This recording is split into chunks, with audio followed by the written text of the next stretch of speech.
सभी को नमस्कार। दोस्तों, द हिंदू करंट अफेयर में आपका स्वागत है। और आज यूपीएससी प्री और मेंस के हिसाब से बहुत इंपॉर्टेंट टॉपिक कवर करने वाले हैं। और जो हमारी पहली न्यूज़ है वो ऑस्कर अवार्ड को लेकर है। आप सबको भी बहुत बहुत बधाई कि हमारे देश के लिए खुशी की बात है, प्राउड की बात है कि हमें 2 ऑस्कर अवार्ड इस साल मिले हैं। तो यहाँ से इस बार क्या हो सकता है प्रीलिम्स एग्ज़ाम में। देखो, प्री एग्ज़ाम में यहाँ से क्वेश्चन आने की बहुत ज़्यादा संभावना है, क्योंकि जैसे आपकी एग्ज़ाम मई एग्ज़ाम में प्रीलिम्स एग्ज़ाम, तो यहाँ तक आप ये मान के चलो अप्रैल तक, मतलब इसमें क्या होगा, अप्रैल तक हम मान सकते हैं कि इसमें करंट अफेयर आ सकता है एग्ज़ाम में। ठीक है, तो ये टॉपिक इम्पोर्टेंट है। और किस टाइप के क्वेश्चन आएंगे उसकी भी हम चर्चा करेंगे। वैसे आज मैंने इसको ऑस्कर अवार्ड के बहुत सारे क्वेश्चन अपने टेलीग्राम पे शेयर किए हैं, जो आप लोग जुड़े हो काफ़ी ज़्यादा अप्रिशिएट कर रहे हैं। जैसे ये हमारे टेलीग्राम चैनल का नाम है, इसका लिंक वीडियो के डिस्क्रिप्शन में। यहाँ मैंने 4-5 क्वेश्चन आज ऑस्कर अवार्ड को लेकर क्वेश्चन डाले हैं इसी टॉपिक के आधार पर। ठीक है, बहुत इंपॉर्टेंट है। तो ऑस्कर अवार्ड के क्वेश्चन कैसे आएंगे उस पर भी हम चर्चा करेंगे। बाकी जैसे इस पर हम देख लेते हैं किन किन को ये अवार्ड मिला है। तो ये अवार्ड कौन सा था, 95 ऑस्कर अवार्ड थे। ठीक है, अभी 2023 में जो अवार्ड दिए गए हैं, एक तो जैसे हमारा जो एक सॉन्ग है नाटू नाटू सॉन्ग जो है, आपने ये मूवी ज़रूर देखी होगी, RR।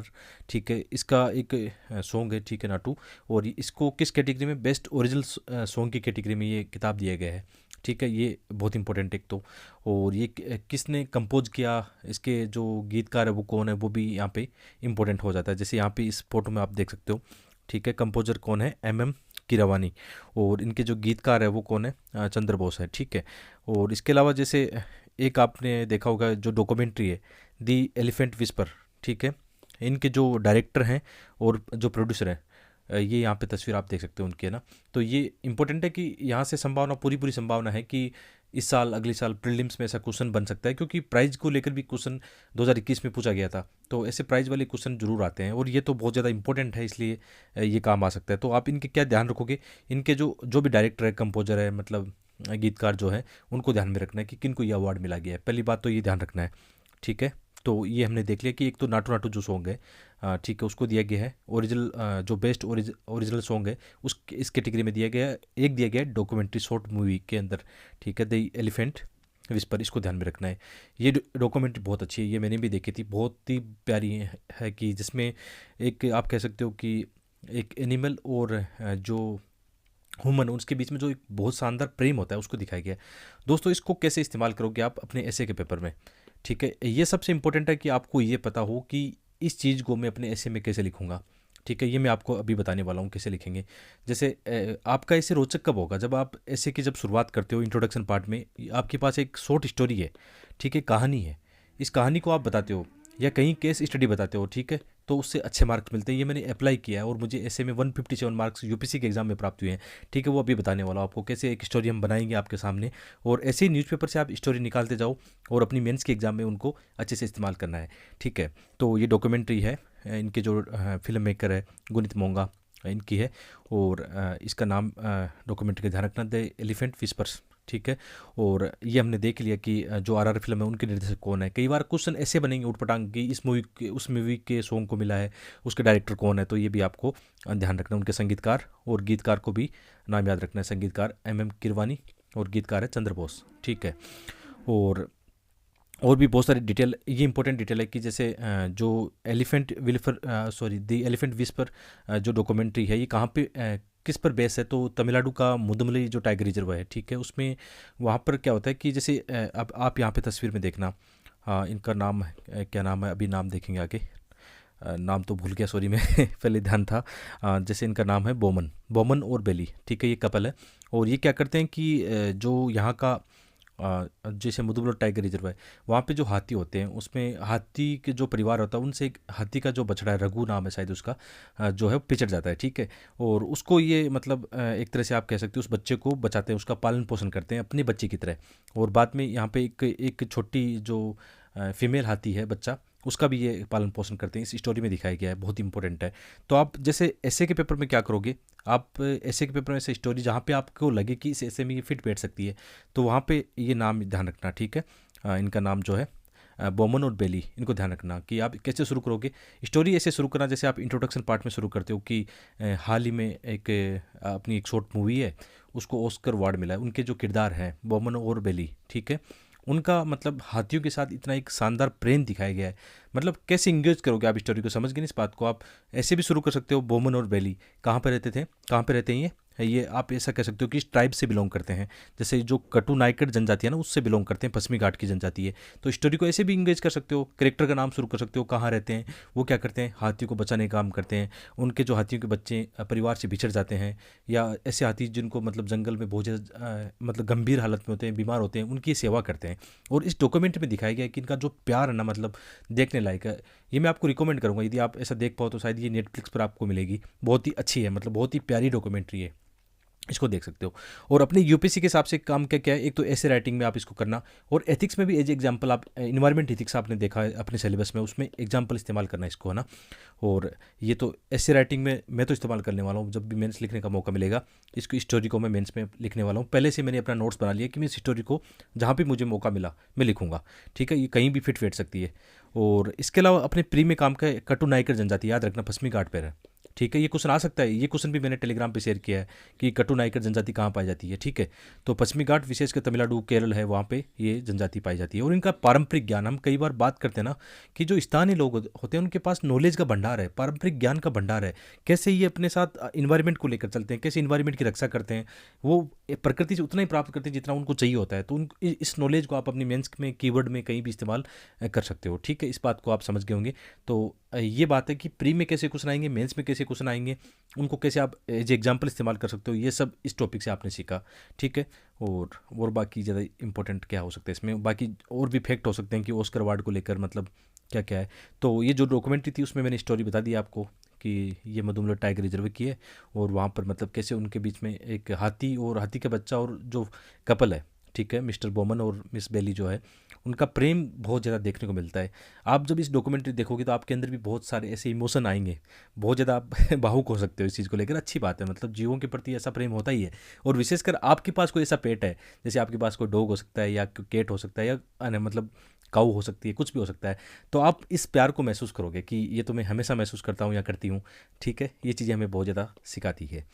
और इससे पहले भी जैसे 2009 की बात करें तो उसमें जैसे एक मूवी थी, हालांकि इसके डायरेक्टर थे विदेशी थे, इसलिए ये इंडियन मूवी नहीं थी। तो लेकिन इसका जो कॉन्टेक्स्ट है, प्लॉट है, वो इंडियन था। तो स्लम डॉग मिलीनियर है, उसमें भी इसके जो मौलिक संगीत है, ठीक है, जो अभी जैसे ओरिजिनल सॉन्ग में मिला है अभी नाटो नाटो में, उसी तरह पहले 2009 में भी मिला था, जैसे गीतकार गुलजार को मिला था, सर्वश्रेष्ठ संगीत के लिए AR रहमान को, ठीक है। और जो साउंड ट्रैक है, मिक्सिंग है, उसके लिए रैसुल पुकुटी को ये अवार्ड मिला था पहले भी 2009 में, ठीक है। तो ऐसा कभी आएगा कि ये पहला ही संगीत, पहला ओरिजिनल सॉन्ग था जिसका भारतीय को मिला है ऐसा, तो ये स्टेटमेंट आप देख लेना, मतलब आपको पता होना चाहिए। और थोड़े से अवार्ड की थोड़ी बहुत हिस्ट्री देखो तो इसकी स्थापना जो है 1927 में 27 में हुई थी। और जो पहला आयोजन था, जो पहला पुरस्कार वितरण किया गया था, वो 1929 में किया गया था, ठीक है। ये फैक्ट है, थोड़ा सा देख लेना इनको भी। और किसके द्वारा दिया जाता है, तो ये award academy of motion picture arts and science नामक संगठन के द्वारा दिया जाता है। और 2023 के अंदर किस कैटेगरी में और किस किस को मिला, पूरी लिस्ट यहाँ पे मैं पढ़ूंगा नहीं, इसको आप एक बार देख लेना। ये सब जगह आजकल देखने को मिल रही है, ठीक है। इंपॉर्टेंट हो सकता है यूपीसी ऐसा क्वेश्चन बनाएगा, ऑस्कर अवार्ड को लेकर ऐसा क्वेश्चन बनाए, तो इनमें से कोई भी एक फैक्ट बन सकता है। विशेषकर जैसे ये everything everywhere all at once है ना, इसको ध्यान रखना है, क्योंकि इसको सर्वाधिक 7 अवार्ड मिले इसको, ये इंपॉर्टेंट है। बाकी सब चीज़ें यहाँ पे दी गई है। और ऑस्कर अवार्ड की और भी हिस्ट्री, जैसे पहला किसको दिया गया था, कब ये रेडियो पे टेलीकास्ट हुआ था, ठीक है, टीवी पर इसका प्रसारण कब हुआ था, ये सब फैक्ट है यहाँ पे, क्योंकि यूपीसी प्री में ऐसा क्वेश्चन आ सकता है। और भारत में कब कब ऑस्कर अवार्ड मिले भारतीयों को, है ना, वो भी दिया है। जैसे सर्वप्रथम कब दिया था भानुथैया को, 1982 फिल्म, एक गांधी फिल्म थी, उसमें कॉस्ट्यूम डिज़ाइन के लिए इनको दिया गया था, ठीक है। अलग अलग सब यहाँ पे डिटेल दी गई है पूरी, आप ये एक बार देख सकते हो। क्वेश्चन कैसा आ सकता है प्रेम, जैसे 2021 में भी एक अवार्ड का क्वेश्चन आया था, कौन सा अवार्ड था, ये स्पोर्ट्स का अवार्ड था कोई, लोरियस वर्ल्ड, सॉरी यहाँ पे दोनों हिंदी में लगे, एक्चुअल में यहाँ पे एक इंग्लिश में लगना चाहिए था, ये थोड़ा सा इरर हो गया, इसके लिए माफ़ी चाहूँगा। लेकिन ये आप क्वेश्चन देखना चाहो तो 2021 के एग्जाम में देख लेना, ठीक है। और ये अवार्ड था लोरियस वर्ल्ड स्पोर्ट अवार्ड जो है ना, ठीक है। इसके 3 इसका आंसर भी है, 3 ऑप्शन इसमें। तो ऐसे ही ऑस्कर का मिल सकता है कि हाल ही में जो 2023 में जो ऑस्कर अवार्ड मिला है, या ऑस्कर अवार्ड की हिस्ट्री को लेकर क्वेश्चन फ्रेम हो सकता है, ऐसे क्वेश्चन आते हैं, ठीक है। तो यहाँ पे जरूर देख लेना। ये क्वेश्चन देखना चाहो तो आप 2021 के जो ऑफिशियल पेपर है 98 नंबर क्वेश्चन, उसमें देख लेना। यहाँ पे माफ़ी चाहूँगा, गलती से मतलब थोड़ा सा ये हो गया है PDF में। आगे बढ़ते हैं। जो सेकंड टॉपिक है, ये टॉपिक है वल्चर को लेकर, कि इसमें हाल ही में वहाँ पे तमिलनाडु, केरल और कर्नाटका में क्या हुआ, एक सर्वेक्षण किया गया था। तो वहाँ पे 246 जो गिद्ध है, वल्चर है, वो देखे गए थे ना, अलग अलग प्रजाति के इसमें वल्चर देखे गए थे। तो ये कहाँ पे हुआ था, ये जैसे तमिलनाडु में मुदुमलाई टाइगर रिजर्व है। कभी कभी ऐसे ही सिंपल सिंपल वाले मैपिंग वाले क्वेश्चन आ जाते हैं कि कौन सा टाइगर रिजर्व कहाँ पर है। ठीक है, इसके अलावा जैसे सत्यमंगलम टाइगर रिजर्व है तमिलनाडु में, केरल में वायनाड है, कर्नाटक में बांदीपुर टाइगर रिजर्व और नागरहोल टाइगर रिजर्व है। वहाँ पे गणना की गई थी, उसमें अलग अलग मतलब संख्या में ये देखे गए थे। ठीक है, और जैसे इसमें अलग अलग नाम जाने इनका कि कौन कौन से वल्चर थे, तो इसमें वाइट रैम्पेड वल्चर है, लॉन्ग बिल्ड वल्चर है, इजिप्शियन वल्चर है। ये प्रजातियाँ हैं वल्चर की अलग अलग, है ना। और इसमें इसमें एक टेक्नोलॉजी है, ये बहुत ज़्यादा इंपॉर्टेंट है, या ये ज़रूर देखना चाहिए, क्योंकि कई बार क्वेश्चन सिंपल टेक्नोलॉजी का भी आ जाता है। तो ये जो सर्वेक्षण किया गया था, ये आयुसीएन का मतलब एक तरह से कह सकते हो, आयुसीएन का एक क्या है, वल्चर स्पेशलिस्ट ग्रुप है। ठीक है, VSG, ठीक है, एक स्पेशल ग्रुप है। उसके उसके नज़र में या उसके तत्वदान में इसको कह सकते हैं, उस दृष्टिकोण से किया गया था। तो आयुसीन का एक गिद्ध क्या है, विशेषज्ञ समूह है के इनपुट के आधार पर एक वेंटेज पॉइंट काउंट मेथड है। ये बहुत इंपॉर्टेंट है। देखो, बहुत ही सिंपल क्वेश्चन बन सकता है यहाँ से, कौन सा वेंटेज पॉइंट काउंट मेथड क्या है, इनकी गणना किस प्रकार की गई थी, और किसका है, आयुषन का है। आयुषन का एक वल्चर स्पेशलिस्ट ग्रुप है, उसका ये है वेंटेज पॉइंट काउंट मेथड। आपने एक बार देखा था ना, टाइगर वाला क्वेश्चन आया था कि टाइगर की गणना कैसे होती है, उनके पग मार्क से, है ना, ऐसे उनकी धारियों की गणना से कैसे होती है। तो वैसा क्वेश्चन बन सकता है, ऐसा प्रीलिम्स में ऐसा फैक्ट बन सकता है, याद रखना इस बात को, बहुत ही सिंपल है। तो इसमें क्या गया था, तो इसमें जो पहाड़ी इलाके हैं, ठीक है, उनका सर्वेक्षण पद्धति में चुना गया था। और ये टेक्नोलॉजी के किस हिसाब से इसमें टेक्नोलॉजी का इस्तेमाल किया जाता है, कैसे उनकी गणना की जाती है, उस हिसाब से इनको एक वेंटेज पॉइंट का मतलब क्या हुआ, एक पहाड़ी की चोटी या एक खुले मैदान का केंद्र है जो स्पष्ट दृश्य प्रदान करेगा। ठीक है, उसका चयन किया गया था। तो ये एक सिंपल टेक्नोलॉजी है, इसलिए भी चर्चा में। साथ में मैपिंग बहुत इंपॉर्टेंट है, जहाँ जहाँ ये गणना की गई थी, जैसे मुदुमलाई कहाँ पे है, सत्यमंगलम टाइगर रिजर्व कहाँ पर है। ठीक है, और जैसे इसमें वायनाड है केरल में, बांदीपुर टाइगर रिजर्व है, नागरहोल है कर्नाटका में। ये मैपिंग बहुत ज़रूरी है, क्योंकि प्रीलिम्स में जो नेशनल पार्क है, टाइगर रिजर्व है, इनके क्या है, वे मैपिंग के क्वेश्चन बहुत ज़्यादा आते हैं। इनको आप जरूर देखना, थोड़ा होमवर्क खुद भी कर लिया करो, गूगल कर लिया करो, मैपिंग देख लिया करो कि जो क्वेश्चन आते हैं मिलान के जो नदियों के साथ में जोड़ के, झीलों के साथ जोड़ में से कैसे भी आ सकते हैं। लेकिन इसमें जो मुझे सबसे इंपॉर्टेंट लगा था, ये जो पॉइंट काउंट मेथड है, ये इंपॉर्टेंट लगा। साथ में कहाँ कहाँ ये हुआ था, ये इंपॉर्टेंट है। ठीक है, ये टॉपिक केवल प्रीलिम्स के काम का था। आगे बढ़ते हैं, ये बहुत इंपॉर्टेंट है। ये एक अभी हाल ही में क्या है, एक NSSO की स्टडी आई है। कौन सी स्टडी, कि दक्षिण भारत में क्या है, जो युवा है, आबादी है, या दक्षिण भारत के जो युवा है ना, वो ज़्यादा टेक्नोलॉजी में आगे जा रहे हैं अन्य भारत के क्षेत्रों की तुलना में। दक्षिण भारत के जैसे विशेषकर 15 साल से ऊपर के जो बच्चे हैं, वो क्या कर रहे हैं, कोडिंग के अंदर बहुत अच्छा काम कर रहे हैं, जो कोडिंग लैंग्वेज है उसमें बहुत ज़्यादा आगे हैं।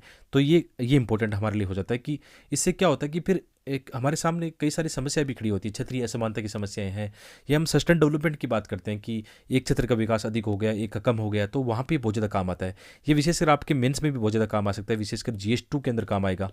ठीक है, और बाकी अन्य जगह आप फैक्ट और डाटा इस्तेमाल कर सकते हो।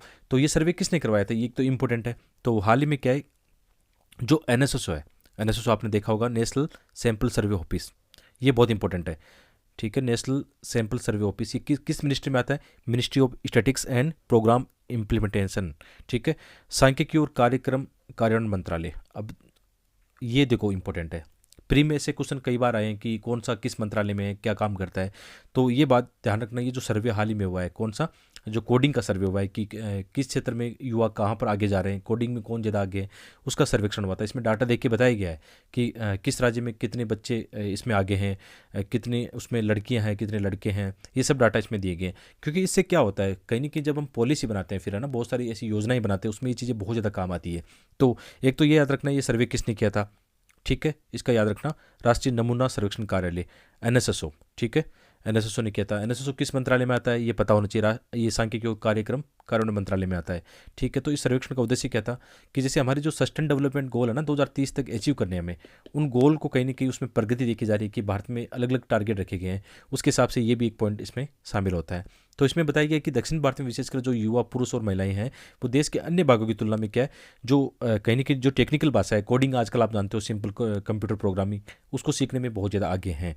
और इसमें डाटा देके बताया गया था हाल ही में, कि सर्वेक्षण रिपोर्ट इस महीने की शुरुआत में जो NSS की क्या हुआ, 78वां दौर हुआ था, उसके हिस्से के रूप में जारी की गई थी और इसमें अवधि शामिल की गई थी जनवरी 2020 से 21 के मध्य।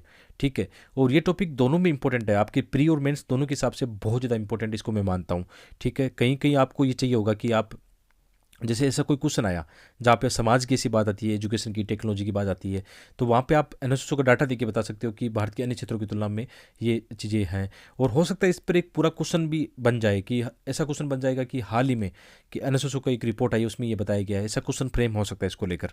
ठीक है, तो इसमें क्या बताया था कि विशेषकर जैसे केरल है, केरल में 15 से 29 आयु वर्ग के जो है लगभग 10% आप मान सकते हो लोग ये भाषा में आगे हैं, कोडिंग को लेकर आगे हैं। ठीक है, भारत में सर्वाधिक केरल का डाटा इसमें देखने को मिले हैं कि सर्वाधिक जो केरल के युवा है ना वो आगे हैं इस चीज़ को लेकर। इसके अलावा जैसे सेकंड नंबर पर था इसमें सिक्किम, ये अच्छी बात है, एक्सेप्शनल है साउथ के अलावा। और बाद में तमिलनाडु है, कर्नाटक है, तेलंगाना है, उनके डाटा देखे गए हैं। और सबसे कम जो इसमें बताया गया जैसे बिहार में है 0.5% है, छत्तीसगढ़ में, असम, मेघालय। तो ये चीज़ें आपको नहीं दिखाती कि कहीं ना कहीं जो टेक्नोलॉजी को लेकर चीज़ें हैं, आने वाला वक्त किसका होगा ज़्यादा, इन मतलब कह सकते हैं कि दक्षिण भारत के जो युवा है वो आगे निकलेंगे टेक्नोलॉजी में, स्वाभाविक बात है। अब देखो यहाँ पे ये भी देखने को मिलता है कि कहीं ना कहीं जो वहाँ की सरकारें हैं उनकी पॉलिसी है, जैसे आप साउथ में देख सकते हो कि टेक्नोलॉजी हब कितने ज़्यादा हैं, विशेषकर बेंगलोर को आप कह सकते हो, हैदराबाद है, तेलंगाना है, वो टेक्नोलॉजी में बहुत ज़्यादा आगे जा रहे हैं। और जब इनकम की बात आएगी ना तो फिर ये राज्य आगे निकल जाएंगे, कहीं ना कहीं फिर देश में असमानता, क्षेत्रीय असमानता भी देखने को मिलेगी। तो इनसे सीखना चाहिए, जैसे साउथ के जो राज्य हैं उनको उनसे सीखना चाहिए नॉर्थ वालों को, कि नॉर्थ के जो राज्य है उसमें भी ऐसी स्कूल स्तर पर या कॉलेज में उनके ऐसे प्रोग्राम होने चाहिए स्किल वाले, कि शुरुआती स्तर पर ही मतलब कहीं ना कहीं ये चीज़ें बच्चों को सिखाई जाए। तो ये डाटा बहुत ज़्यादा आपके काम आने वाले हैं, इन डाटा को आप मेंस के एग्जाम में कोड कर सकते हो, ऐसे राइटिंग में कोड कर सकते हो, बता सकते हो। ठीक है, ये इस बात को समझने वाली चीज़ें हैं। और इसमें बताया भी गया था कि इसमें कैसे हम आगे पॉलिसी बना सकते हैं। और पूरे भारत के इसमें डाटा देखें तो लगभग पूरी जनसंख्या के 2.4% लोगों ने ये जो कोडिंग लैंग्वेज है, प्रोग्राम लैंग्वेज है, वो सीखने में सक्षम है, उन्होंने ऐसा करके दिखाया है। ठीक है, और इसमें उसमें भी अंतर है कि जैसे ग्रामीण भारत का अलग डाटा आएगा, शहरी लोग आगे हैं, ग्रामीण पीछे हैं। तो हम पहले भी जो अपने साक्षरता के तकनीकी शिक्षा के डाटा थे उसमें भी हमने देखा था ये अंतर काफ़ी ज़्यादा है। ये डिजिटल गैप आप साफ देख सकते हो, इस डिजिटल गैप के कारण बहुत सारी समस्याएं, फिर व्यवहारिक जो समस्याएं हैं वो देखने को मिलती है। तो ये डाटा आपके काम आ सकते हैं। और ये मैं मानता हूँ कि यहाँ से प्रीलिम्स में भी क्वेश्चन बन सकता है। कैसे बन सकता है, देखो पहले भी है ना एनएसएसओ का एक क्वेश्चन आया था 2018 की प्री में, कि एनएसएसओ के 70वें चक्र द्वारा संचालित कृषक कुटुंबों की स्थिति का आंकलन किया गया था। अब ये सोच लो आप कि इस बार क्वेश्चन कैसा बन सकता है कि एनएसएसओ को 78वां जो है सर्वेक्षण, उसके अंदर ये टेक्नोलॉजी वाली बातें आएगी। तो इसमें 3-4 डाटा दे के बताएंगे कि जैसे केरल के अंदर सर्वाधिक कोडिंग सीखने वाले हैं। ठीक है, दूसरा इसमें देंगे सिक्किम दूसरे स्थान पर है। तो हम क्या करेंगे, सोचेंगे यार सिक्किम बीच में कैसे आ गया, साउथ वाले आगे हैं, तो वो स्टेटमेंट फिर आपका गलत हो जाएगा। डाटा में क्या दिया था, सिक्किम दूसरे स्थान पर है, ऐसे करके मतलब न्यूनतम स्थान वाला कौन है, ऐसे करके क्वेश्चन फ्रेम हो सकता है। आप समझ रहे हो ना इस बात को, कि प्रीलिम्स में से क्वेश्चन पहले भी आए हैं। और मैं तो यार वही चीज़ें पढ़ाने की कोशिश करता हूँ जहाँ से आसपास की चीज़ें बनती है, उस तरीके से बनता है। ठीक है, ये चीज़ आपको पसंद आ रही है तो कम से कम लाइक तो कर सकते हो। इतने लोग देखते हैं, लाइक बहुत कम करते हैं। ठीक है, कमेंट करके अपनी ओपिनियन बता सकते हो कि ये चीज़ें अच्छी चल रही है, ख़राब चल रही है, जो भी आपकी मर्जी है ओपिनियन बता सकते हो। ठीक है, आगे बढ़ते हैं। और साथ में जैसे मैं बताना भूल गया आपको, अपनी जो वेबसाइट है उस पर आपके लिए प्रीलिम्स के हिसाब से बहुत सारे एमसीक्यू मैंने वहाँ पे डाल दिए हैं। जो टेलीग्राम पे डालता हूँ वो तो बहुत ज़्यादा मतलब क्वालिटी वाले हैं, बहुत मतलब अच्छे वाले हैं। ठीक है, फ्री में बिल्कुल फ्री ऑफ कॉस्ट डालता हूँ, 5-10 हमेशा कोशिश करता हूँ अच्छे वाले फ्रेम करूँ। बाकी यहाँ पे मैंने एनसीईआरटी वाइज जो है ना वो टेलीग्राम पे तो इतने नहीं डाल सकता, उनके लिए मैंने बना दिए आपको। ठीक है, तो आप यहाँ पे जाना, अपनी 10 ईयर वाली बुक भी आपको अपनी वेबसाइट पे मिलेगी, लिंक डिस्क्रिप्शन में है, चेक करना। ठीक है, आगे बढ़ते हैं। आगे है कि ये इंपॉर्टेंट है, कौन सा, पर्पल रिवोल्यूशन, बैंगनी क्रांति या लेवेंडियर रिवोल्यूशन इनको कहा जा सकता है। ये भी सिंपल क्वेश्चन फ्रेम हो सकता है। ठीक है, कि ये कहाँ पे चल रही है, किसके द्वारा चल रही है। तो ये विज्ञान और प्रौद्योगिकी जो मंत्रालय है ना, और उसके अंदर में आप कह सकते हो CSIR, उसके माध्यम से ये क्रांति चल रही है। और ये क्या है, लेवेंडियर जो है एक फूल है, आप ये जानते होंगे इसके बारे में। विशेषकर कहाँ पे, भारत में हिमालयन जो क्षेत्र है और जम्मू कश्मीर में को फोकस इसमें किया गया है। ठीक है, तो ये जो है विज्ञान और प्रौद्योगिकी मंत्रालय ने वैज्ञानिक और औद्योगिक अनुसंधान परिषद के आरोमा मिशन उनका अरोमा मिशन पहले से चल रहा है के माध्यम से 2016 में बैंगनी क्रांति या लेवेंडर क्रांति की शुरुआत की थी। और इसका प्रमुख उद्देश्य क्या था कि कहीं ना कहीं हम स्थानीय लोगों को कैसे लाभ दे सकते हैं, अपनी जो स्टार्टअप है उनको आगे बढ़ा सकते हैं, रोजगार क्रिएशन कर सकते हैं, देश की जीडीपी में योगदान दे सकते हैं, सब चीज़ें इसमें शामिल की गई थी। तो बैंगनी क्रांति का उद्देश्य क्या है? इसका उद्देश्य है कि विदेशी जो सुगंधित पौधे एक तरह से हम कह सकते हैं, उनकी जो फसलें कैसे हम अपनी जीडीपी, कृषि जीडीपी में को बढ़ावा दे सकते हैं। तो कहीं ना कहीं इसको उत्पादकों को लक्ष्य करके एक तरह से उनको चाहिए पौधों का वितरण करना, या जो बीज होते हैं अच्छी क्वालिटी के, या उनको प्रशिक्षण देना, ये सब चीज़ें इसमें शामिल की गई थी। क्योंकि इसका जो लेवेंडर का जो तेल होता है वो भी कहते हैं कि 10,000 रुपये लीटर होता है, तो उससे भी कहीं ना कहीं किसानों की जो आय है उसको बढ़ाने में बहुत ज़्यादा योगदान हो सकता है। तो कई सारी चीज़ें इसमें यहाँ पे दी गई है, थोड़ा सा ध्यान रखना, क्वेश्चन प्रीलिम्स में ऐसा फ्रेम हो सकता है। और विशेषकर ये जम्मू कश्मीर राज्य में जैसे इसमें ज़िले दिए गए वहाँ पर इसकी खेती बहुत ज़्यादा होती है। ठीक है, और भी क्या है इसमें? ठीक है, इतनी डिटेल थी इसमें। तो ये 3-4 जो न्यूज़ थी, हमेशा मैं कोशिश करता हूँ कि 2-3 दिन से ये वीडियो लाता हूँ। ठीक है, डेली तो पॉसिबल नहीं हो पा रहा है, लेकिन 2-3 दिन से लाता हूँ। लेकिन मैं चीज़ें छोड़ता नहीं हूँ, जो चीज़ें प्री और मेंस में काम आ सकती है, कैसे आप इसको इस्तेमाल कर सकते हो, ये चीज़ें आप यहाँ से बिल्कुल सीख सकते हो। तो मिलते हैं एक और वीडियो में। आप सबका बहुत बहुत धन्यवाद।